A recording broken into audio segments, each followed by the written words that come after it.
Right. ऐसे game वो करके इस तरीके से थोड़ा बहुत मेरे पिताजी ने छोटी सी उम्र में कमाना चालू कर दिया। सरकारी स्कूल में जाके उन्होंने अपना स्कूल पूरा किया, एक हाफ पैंट के अंदर और एक टी शर्ट में। हाफ पैंट भी बड़ी शानदार थी उनके पास, जिसमें पीछे पूरा छेद था और उसके ऊपर एक अलग तरह का वो चिपका हुआ था कपड़ा, और शर्ट यहाँ से फटी हुई रहती थी, तो उसको मेरी दादी लाल रंग के धागे से सिल के रखती थी पूरी है। और तो मेरे पिताजी सोचते थे क्या शानदार ड्रेस, हा। मेरे फादर उसको पहन के स्कूल जाते थे, मेरी बुआ भी ऐसे ही जाती थी। हालत बहुत ज्यादा खराब थी, बहुत बुरे वक्त देखा, बहुत बुरा दौर देखा, क्योंकि हमारे पास खेत खलियान जमीन जायदाद कुछ भी नहीं था, कुछ भी नहीं था। पिताजी ने दिन रात मेहनत करी, वहां से निकल के अजमेर, नाम सुना आपने?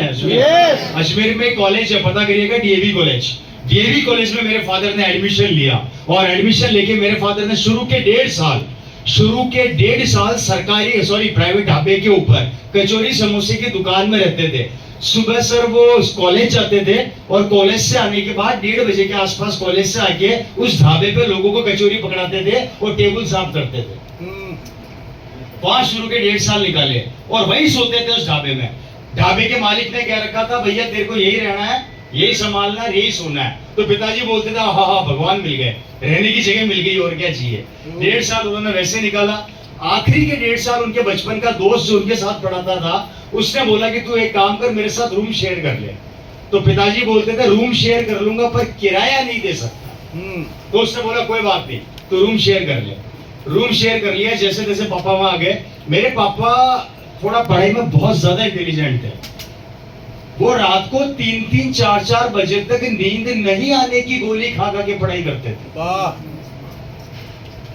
जब मेरा दोस्त उस जमाने में सोया करते थे, उनका दोस्त रात को 3-3 बजे को पढ़ाई करते थे, और मेरा बचपन का पिताजी का दोस्त बोलता था, अरे ओम, ओपी शर्मा नाम था, अरे ओम सो जा, सुबह कॉलेज जाना है, पागल हो जाएगा। बोले नहीं पढ़ने दे मेरे को, मुझे बहुत पढ़ाई करनी है।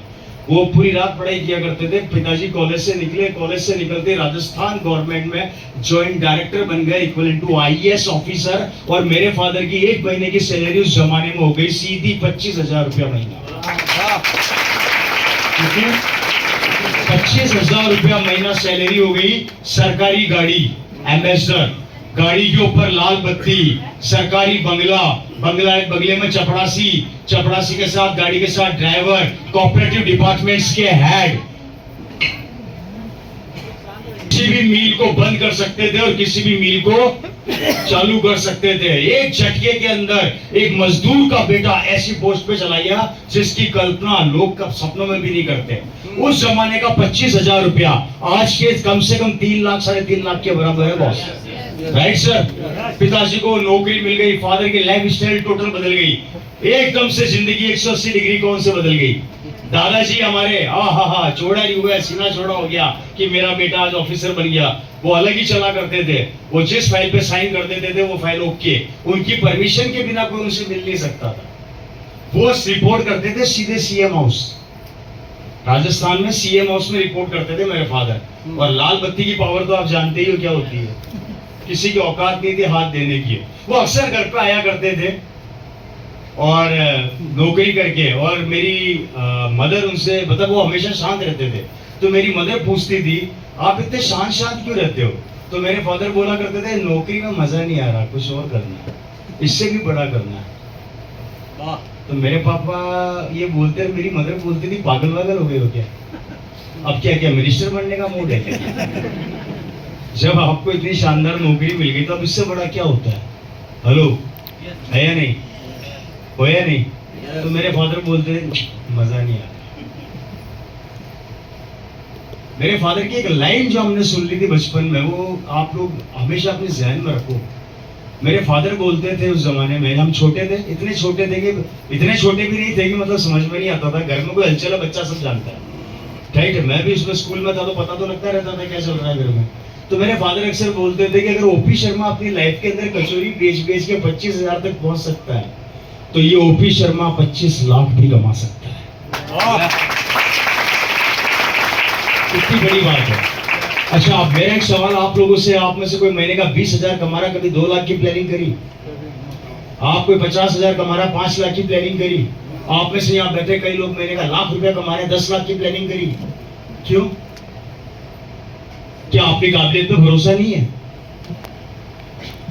या हार गए या डर गए कि बस लाख रुपया मिल गया निकल जाएगी अपनी तो जैसे तैसे?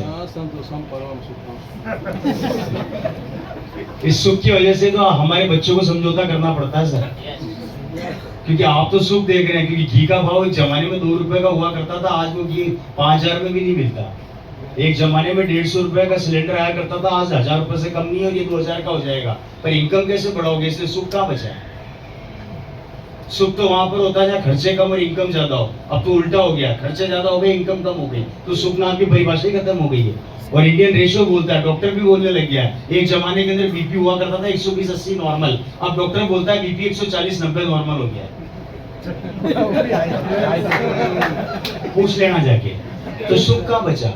एक जमाने के अंदर बोला करते थे कि शुगर लेवल होता है जो फास्टिंग के अंदर होना चाहिए 90, अब शुगर पहुंच गया लोगों का 110 120, डॉक्टर बोलता है नॉर्मल है। उसको भी पता सारी टेंशन बहुत है, वो खुद भी टेंशन में बैठा है नहीं आएगा। तो सुख का है, शांति का है। किसी के दिमाग में शांति नहीं, गारंटी निकालो यहाँ से 90% लोगों का दिमाग इस समय बाहर चल रहा होगा। ये कब मीटिंग खत्म करे, कब जाके मैं अपना काम करूं। राइट सर, ये हकीकत है। नहीं है वो सर सुकून। और सबसे ज्यादा बर्बाद किया मैं मोबाइलों ने। सारी खबर वहां से फेल चला चालू होती नहीं है, यहाँ 10 मिनट के अंदर अंदर में पहुंच जाती है। भीलवाड़ा में प्रोडक्ट लॉन्च होता है, पता लगा केरल में पहुंच गया 2 मिनट के अंदर। एक जमाने में फोन नहीं था तो सुकून से सोते तो थे, सारा कोई मर गया उसकी खबर भी 5 दिन बाद आती थी। अब तो मर गया सारा नंबर और सेकंड्स में खबर आती है कि तू भी मर। मैं तो निकल गया तू भी जा। तू कैसे टेंशन में नहीं मरेगा? साले तेरे को भी टेंशन देके जाऊंगा। पहले 5 दिन बाद तो टेंशन में आता था आदमी, अब तो हाथों हाथ रिजल्ट आते हैं।